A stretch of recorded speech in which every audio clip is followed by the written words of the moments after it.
वेगवान आढावा। शहादा नगरपालिका आता सतर्क झाली आहे।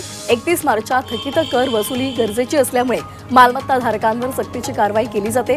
ज्यांचा मालमत्ता कर बाकी आहे त्यांना नोटीस देऊन सुद्धा 8 दिवसांची मुदत देण्यात आली आहे, अन्यथा मालमत्ता सील केली जाईल।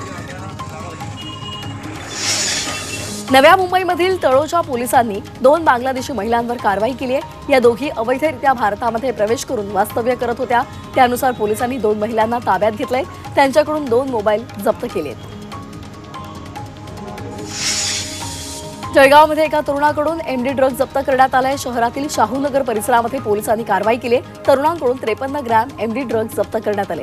या प्रकरणी तरुणाला पोलिसांनी अटक केली आहे। जळगावमधील एमआयडीसी मधील एका कंपनीमधून 3 लाखांची चोरी झालेली आहे। चोरीचा प्रकार कंपनीच्या सीसीटीव्ही कॅमेऱ्यामध्ये चित्रित झालाय। या प्रकरणी एमआयडीसी पोलीस ठाण्यामध्ये 3 चोरट्यांविरोधात गुन्हा दाखल झालाय। नाशिक जिल्ह्यातील दिंडोरीमध्ये अवैध दारू विक्री सुरू होती। या विरोधात महिलांनी तोडफोड करून दारू अड्डा उद्ध्वस्त केला। दरम्यान या प्रकरणी पोलिसांनी दारू विक्री करणाऱ्यांवर गुन्हा दाखल केलाय। गोंदिया रेल्वे स्थानकावर आरपीएफ जवानानं एका महिलेचे प्राण वाचवले। गोंडवाना एक्सप्रेसमध्ये चढताना महिलेचा तोल केला, मात्र ती पडतानाच जवानानं प्रसंगावधान राखत तिला पकडलं।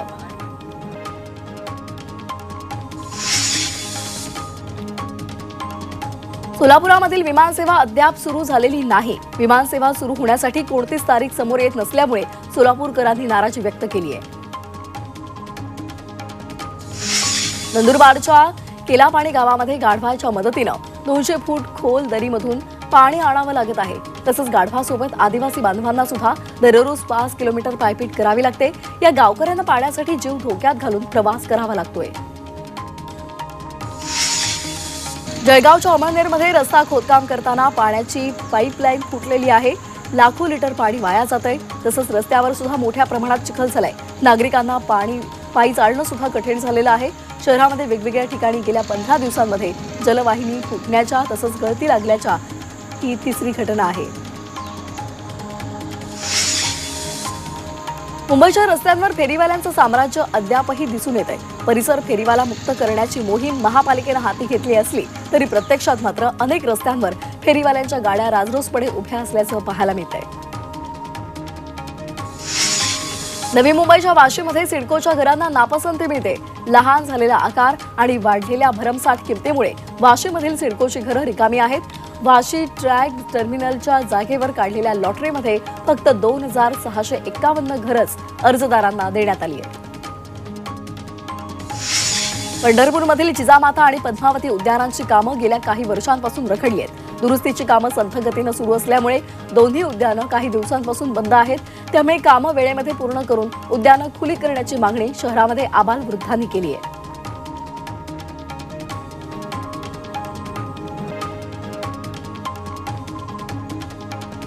छत्रपती संभाजीनगरात नागरिकांनी शिस्त पाळावी यासाठी महानगरपालिकेनं 52 नियम घालून दिलेले आहेत। हे नियम मोडल्यास थेट आणि आर्थिक दंड आकारला जाणार आहे। यामध्ये 500 ते 25,000 रुपयांपर्यंत दंड आकारला जाणार आहे। पुढच्या आठवड्यापासूनची याची अंमलबजावणी सुरू केली जाणार आहे। महाराष्ट्राचे राज्यपाल CP राधाकृष्णन आज नाशिकच्या दौऱ्यावर आहेत। मुक्त विद्यापीठाच्या पदवीदान समारंभाला ते हजेरी लावणार आहेत। त्यांच्या हस्ते विद्यार्थ्यांना पदवी प्रदान करण्यात येणार आहे। सकाळी 11:30 वाजता या कार्यक्रमाला सुरुवात होणार आहे। भंडारा जिल्ह्याच्या लाखनी तालुक्यामध्ये असंघटित कामगारांचं आंदोलन सुरू आहे।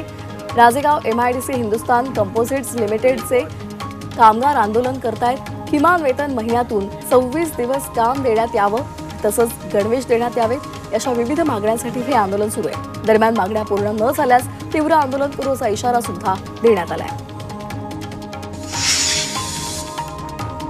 फुफ्फुसाच्या संसर्गामधून निर्माण झालेल्या गुंतागुंतीमुळे पोप फ्रान्सिस यांची प्रकृती चिंताजनक झालेली आहे। श्वसनासंबंधी समस्या आणि रक्त चढवल्यानंतर त्यांना रविवारी ऑक्सिजनचा अतिरिक्त पुरवठा द्यावा लागत होता।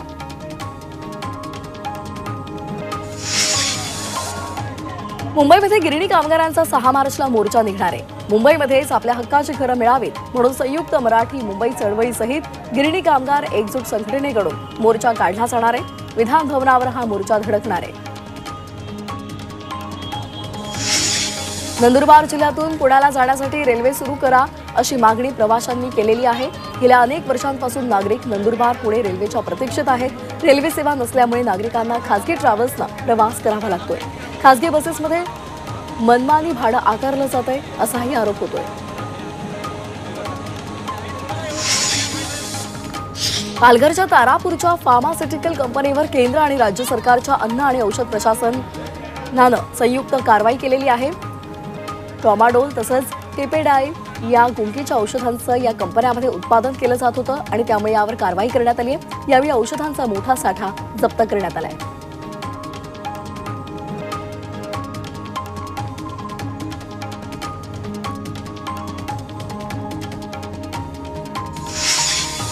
राज्यातील दीर्घकाळ प्रलंबित असलेल्या स्थानिक स्वराज्य संस्था निवडणुकांसंदर्भात उद्या सुप्रीम कोर्टात सुनावणी होणार आहे। कोर्टाच्या सुनावणी यादीमध्ये हा विषय 29व्या क्रमांकावर असल्याची माहिती मिळते।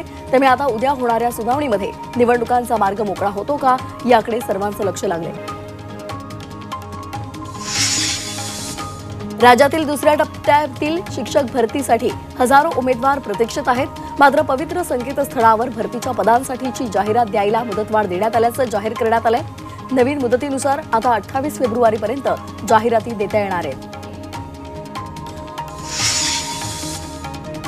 तूर डाळीच्या दरात मोठी घसरण झाली आहे। 2 महिन्यांमध्ये तूर डाळ 30 रुपयांनी स्वस्त झाली आहे। तूर डाळ प्रति किलो 120 ते 130 रुपयांवर आल्यामुळे गृहिणींना दिलासा मिळालाय। 2 महिन्यांपूर्वी 160 ते 170 रुपये किलो असलेली तूर डाळ आता 120 ते 130 रुपयांवर आली आहे। राज्यामध्ये 10 दिवसात आरटीई अंतर्गत केवळ 13,740 मुलांचे प्रवेश निश्चित झाले। यंदा राज्यातील 8,853 शाळांमध्ये 1,09,000 जागा प्रवेशांसाठी उपलब्ध आहेत। आतापर्यंत केवळ 13,740 मुलांचे प्रवेश निश्चित झाले। महाराष्ट्र लोकसेवा आयोगानं 3 महिन्यांपूर्वी राज्यसेवा 2023 परीक्षेचा निकाल जाहीर केलाय। त्यानंतर वैद्यकीय तपासणी झालेली आहे, परंतु आयोगाच्या ढिसाळ कारभारामुळे 3 महिन्यांनंतरची संपूर्ण प्रक्रिया रखडली आहे। त्यामुळे राज्यसेवेसारखी महत्त्वाची परीक्षा उत्तीर्ण होऊनही परीक्षार्थींच्या पदरी निराशाच पडली आहे।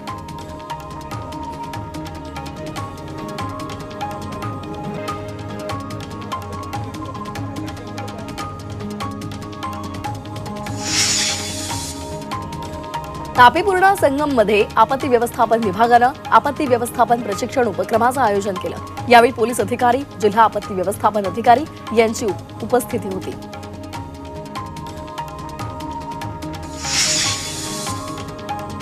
मध्य रेल्वेकडून 28 होळी स्पेशल गाड्या धावणार आहेत। 9 मार्च ते 21 मार्च दरम्यान अनेक फेऱ्या असतील। या विशेष गाड्या मुंबईच्या छत्रपती शिवाजी महाराज टर्मिनसवरून नागपूर, मडगाव, नांदेड तसंच पुणे नागपूर या दरम्यान धावणार आहे। या अतिरिक्त गाड्यांमुळे प्रवाशांना रेल्वेच्या वेटिंग लिस्टमध्ये तात्काळात राहावं लागणार नाही। मुंबईमध्ये रस्त्यांच्या काँक्रिटीकरणाच्या कामाला वेग आलाय। शहर, पूर्व उपनगर आणि पश्चिम उपनगरांमध्ये आतापर्यंत यासाठी 26,000 मीटरहून अधिक रस्त्यांचं खोदकाम केलेलं आहे। त्यामुळे बहुतांश ठिकाणी नागरिकांना वाहतूक कोंडी, धूळ आणि कामकाजामुळे होणारा आवाज याचा त्रास सहन करावा लागतोय।